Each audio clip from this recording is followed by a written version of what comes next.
You always love to play this game that you called real life fan fiction, where you take something real and innocuous and you try to sneak in some ridiculous little details to see if you can get away with it.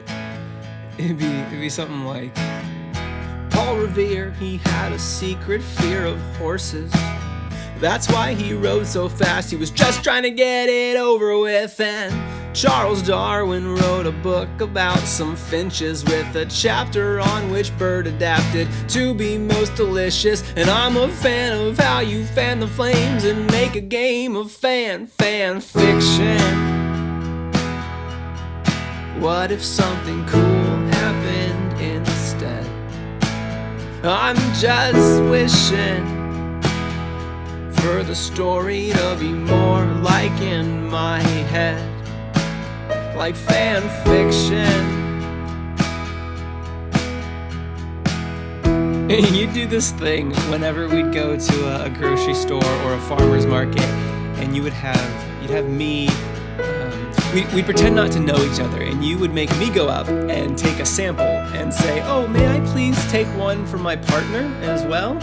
And of course they'd give it to me because it didn't matter, and I would scurry back with our little contraband snack, and if we liked it, we would hit him with the old double play, and you pull the same move on him. And I'm sure that this is the standard operating procedure copied from the couple's playbook, and we did not invent this move.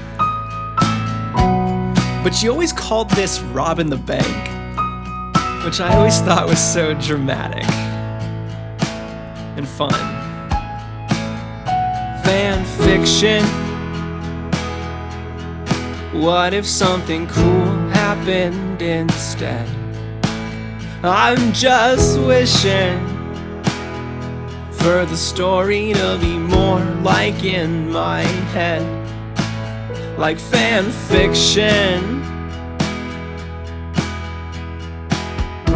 So we did this sort of thing all the time, turning our mundane moments into silver screen nonsense to spice things up and make each other laugh. And it was fun when we were gossiping about our neighbors or making up tragic backstories behind the bones at the museum, but I think I got too good at making up stories, thinking I could turn our story into a perfect little screenplay that would wrap up in the third act with a happy ever after, because people don't slowly drift apart in movies or fall out of love off screen. They have big emotional confessions with dramatic music that make it obvious that things just aren't the same as they used to be. And darling, I didn't hear a thing when I said, hey, we should go rob a bank, and you looked at me and your eyes were blank. How could you forget that? Are you so checked out, or are we okay? It's like you didn't know my face. Moved on from playing silly games, but interests shift and passions slip and times move on and people change. But if that's gonna happen, I will fill in all the gaps with fan fiction. What if something good happened instead?